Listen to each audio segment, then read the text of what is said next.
So I decided to put New 52 and Rebirth Zod's feats in the same video. No matter which continuity we're talking about, he's similar to that universe version of Superman anyway. He's a constant threat for Superman, Kryptonian, you get the idea. Just giving you a heads up. Let's get it. I mean, DC is known for their crises. There was even a live action crisis. The writers used these crises to kind of reinvent the characters, to start over from scratch, reboot a few things, change some things, and bring some characters back to life because nobody stays dead in comics. No matter which crisis or reboot, there's some stuff that just always stays the same. Like he's always a Kryptonian that's super strong that can compete with Superman. And he seems to always be obsessed with making people kneel before him. Like, he's destined to be locked up in the Phantom Zone. This happens in the New 52 era. But a common theme is that you know it's inevitable that he will find his way out the Phantom Zone eventually to wreak havoc. In the New 52 era of Zod, he seemed like he was obsessed with monsters. And of course, he's always obsessed with Krypton being born again. You guys already know that. But he even stated himself, "My name is Zod. I have always loved monsters." He's a Kryptonian in this continuity too, so you know he has the standard Kryptonian type powers like heat vision, or one could say blast power. In the Rebirth era type stuff, Zod, we see him destroy buildings with his blast power, heat vision. He can do stuff like flying. Zod is one of those Kryptonians that's always geared up. Like he be having like extra armor, ancient armor, gear. He uses this armor to fight incredibly strong entities like Doomsday and crap. You know, Doomsday, the guy that is a match for Superman, you know. Like, he's one of them Kryptonians that's strong, but he can legit just fight. Like, I'm talking about hand-to-hand combat. Like, he's one of those characters that know how to use all kinds of weapons, bows and arrows, knives, staves, spears, swords, everything you name it. Because on certain planets, like on Krypton, for example, he wasn't under the power of a yellow sun, so he had to rely mostly on fighting skills because he was basically like a normal human. It's occasions like this that kind of let you know that he can still fight without relying on super strength or speed or flight. By how you see him using melee weapons and things of that such, taking heads off of creatures that are bigger and physically above him, it just gives you an idea of how he can just literally fight the old-fashioned way. When it comes to the Fortress of Solitude, he can easily just punch his way or fly out and crack the surrounding area like this. So, of course, he can hit hard with all this super strength you're going to see in his vid. I mean, with all this super strength, cracking your head is just easy for his strength. And in the New 52 era, there's clear writing intent that the writers want him to have this similar physical strength and raw power to Superman himself, because Superman himself said he's one of the most dangerous beings he's ever fought, and beings from his planet that is as strong as he is, so there's clear writing intent for you. So basically, without wasting no time, off gate, this video just got started, and it's pretty much proven, since he's comparable to this version of Superman, New 52, this Superman can bench press the weight of the Earth. So this automatically kind of lets you know that Zod could do something similar, because he has strength in this similar ballpark. Is this really a shock? He's a Kryptonian. You guys know the 9 yards, moving planets. And you know he can move stuff even bigger than planets, like stuff that's way bigger than the Earth, like Brainiac's ship. Superman, along with Martian Manhunter, work together to move or stop something that huge. Based on the fact that he's up there with Superman, he can move planets too. Matter of fact, he can drag planets even bigger than Earth if he's anywhere in the same ballpark with Superman, which Superman did confirm he is. I mean, Superman couldn't have been exaggerating about his raw power or physical strength, because it was even shown him damaging him here. See, here's the thing about Zod. He has incredible super strength. Like, even when he's contained, he's able to bust out with so much force it knocks beings backwards. It's clear the writers want Zod to be in that Martian Manhunter Superman range, because when they encounter each other, we see Zod be able to hit beings like Martian Manhunter, or even punch Martian Manhunter so much to where he actually knocks out Martian Manhunter with his punching power. The guy that can withstand the weight of an entire planet bigger than Earth falling towards him. Like, you know that Brainiac ship, it was flying towards Martian Manhunter. His body can withstand all that pressure. But Zod's punches can damage him this bad, even though his body can withstand things that are bigger than planets ramming into him. I'm talking about ships this big. Martian Manhunter's body can withstand the impact of this smashing into him. And despite Martian Manhunter being that durable, and he's physically strong enough to help slow it down, by the way, he's that durable and strong enough to help slow it down. This is who General Zod made sleepy with his punches. And those statements about him being comparable to Superman seem to be true, because he kicks Superman and makes blood come out, or damaging him with his hits. His heat vision damages him too. It's too much evidence of how his punches can affect Superman this much. Damaging this Superman is no easy feat. We've actually seen this Superman withstand a black hole. You know, black holes are stuff that can destroy solar systems, destroy stars and stuff like that. From the raw power of it, that would automatically mean by default, Zod not only has the strength to pull planets, but his strength is actually worse, meaning his punches or strikes would technically have enough energy to tremble larger planets than Earth. The fact that Superman looks up highly to him when it comes to his strength, saying his strength matches his, Superman's durability can withstand black holes, stuff that can wipe out solar systems, and we know Zod's punches can damage Superman pretty bad. That would be like saying General Zod's punches are actually worse than the pressure of a black hole, proving that his punches are way past planet shattering. I mean, all of this kind of adds up. He's a Kryptonian. Superman said he's similar to him in raw strength. He's fought Superman level threats like Doomsday.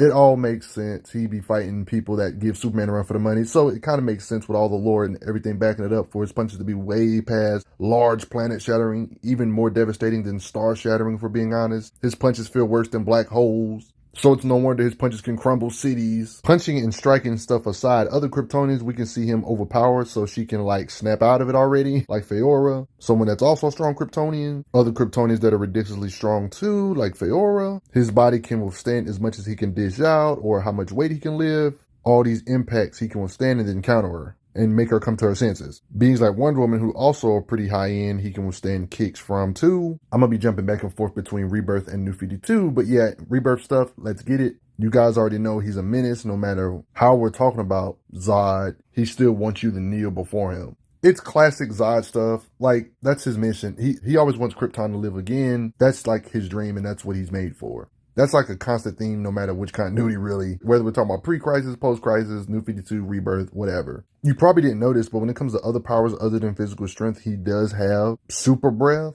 ice breath. Just like other Kryptonians, you know, he got the X-ray vision. You probably didn't know he had that too.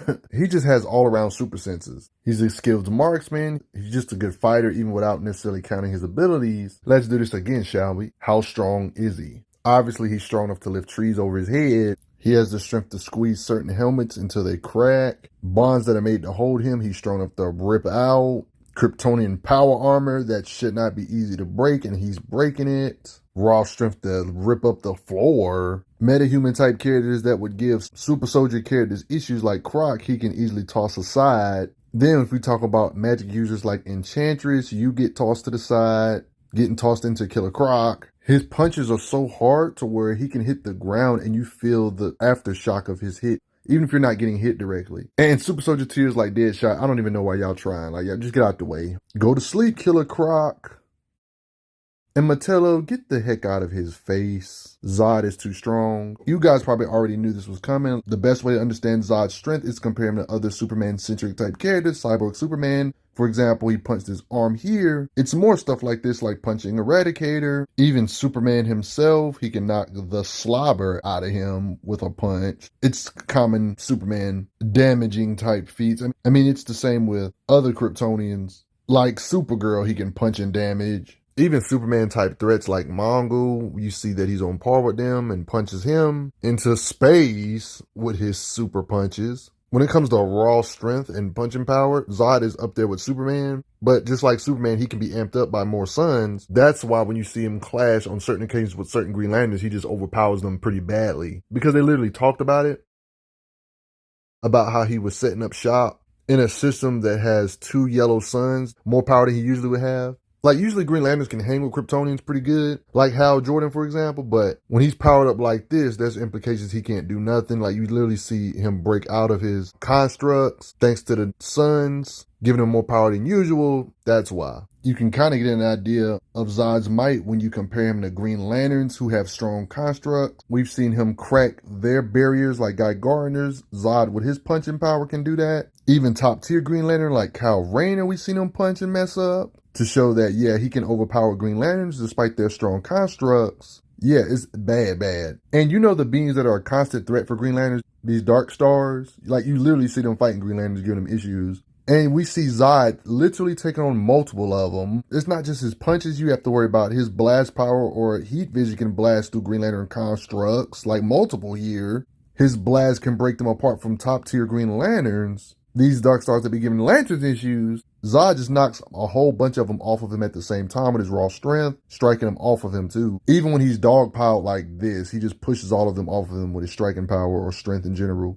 Like, this kind of gets crazy. Like, this is almost getting sad a little bit how bad he's beating up some of these Green Lanterns, some of these top tier Green Lanterns, to the point where they can't even really fight back no more after a beat down they give him. Whether if it's his energy blast from his eyes, heat vision, or just his punches, both of them can break Hal Jordan's constructs to the point where he's like severely overpowering him. I want you guys to remember that. Like this occasion, his willpower was on crack, but Green Lantern in the past has actually turned into pure willpower to the point where one could say he created his own green supernova. Like, oh, you don't see the word supernova? No, it's literally confirmed he made his own green supernova. Stated here, you know how suns explode? Like they're comparing his supernova to like a sun exploding. They call it the green supernova. Like they actually give numbers on how Jordan's raw power, and they compared it to the energy equivalent to a supernova. He's casually defeating beings that have the power of a supernova and punching through their constructs that can produce this type of energy or raw power output in general, meaning he can easily bust planets like Earth, even larger planets like Jupiter. His punches should technically be able to tremble the freaking sun. And these Green Lanterns can produce supernova type force. This is nothing new in comics, so this does not seem like an exaggeration. General Zod literally was fighting a Kyle Rayner in a rematch, of course. He wields the will of two Green Lanterns here, so he's more powered up than ever before, and we get to see him fight him now. But Zod is still able to compete with him anyway, because it doesn't matter when you're under two suns. He's just that freaking strong. Respect Zod. Remember when I showed this of him beating up Hal Jordan? I will admit these Green Lanterns can get a win on him after, like, he literally fought him powered up like this. Like, Kyle was powered up by Hal here. But then after this fight, we actually see Zod fight Hal Jordan again that's powered up. And that's when the tide turns. But there's nothing wrong with losing. It took a lot for these Lanterns to take on Zod. And Zod still put up a fight. So you got to respect him that he can overpower Green Lanterns.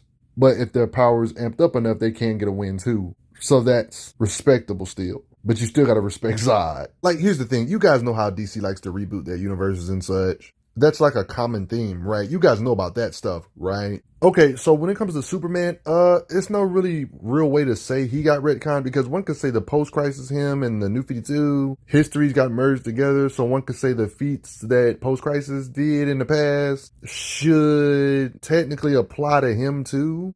Because all those old adventures, like, that should apply for Rebirth Superman. You know, like the old feats before the retcon of him, like, holding solar system shattering stuff in his hands.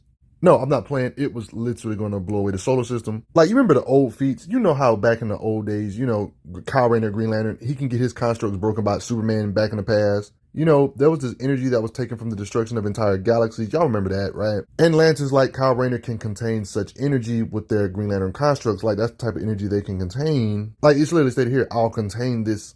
Superman and New 52 has merged. Their history has merged. Their feats has merged. This Superman should have that level of strength too. Like, back in the day, like, we've seen this Superman actually walk through a blast from Kyle, the same Kyle that withstood that multi-galactic energy, destructive energy. We've seen Superman just walk through these type of blasts and just pretty much overpower his beams or blasts. Like, that's the type of stuff. Like, this kind of applies for Zod, because Zod is comparable to this Superman, because Rebirth Superman is basically that Superman, basically. I mean, I've already showed you a lot of proof of this in this video, but, you know, Superman and Zod are comparable, so this should apply for him too. In theory, Zod should technically be able to duplicate the post-crisis Superman feats of being able to break through Green Lantern constructs, multi-galactic energies and stuff. Basically, sun-shattering stuff is literally a joke, but instead, his punches, in theory, technically, with all this information, it should feel like multiple galaxies falling in your face. Or his punches would be like the equivalent of the energy needed to destroy multiple of these galaxies. At the very least, he can definitely tremble multiple galaxies. Like, he was powered up under more suns than normal here, but like, you could literally see his speed. Like, he has fighting speed, because you can literally see him zipping all across here with combat speed. Supergirl flying at him, you already showed you this, but yeah, this is a reaction feat too. I mean, this is clear indication that he has combat speed. Like, it was implied that their battle lasted for a few seconds in real time. Most people couldn't even see what was going on during this fight. They're invisible to the naked eye. And then you got occasions like this where they vibrate at super speed. Like, they can literally have super speed conversations to show off their perception and how they can slow the world around them down. There's no real clear measurable feats, but there's clear, obvious implication that he can move faster than light, because he can fly through space, apparently. It's really hard to gauge being strength like this, but yeah, when you can lock arms with Superman this good, I think that's clear writer intent. They want him to be similar to Superman himself. But all of this madness could be just me. How strong do you think Zod is in this era? He should technically have the punching power of post-crisis Superman, because New 52 and all their histories got merged, so all their feats should apply to one another, but that's none of my business. But anyway, I hope you guys enjoy. Did you learn something new? How strong do you think General Zod is? Do you respect him more? But before I get going, I got to give a quick thanks to the donators real quick. It helps out a lot. Respect the might of General Zod and kneel before him. I'm glad you are enjoying your time on the channel. Make sure you check out the playlist on the channel to see other How Strong videos. If you like what this channel is offering, make sure you hit that subscribe button, and I will see you guys later.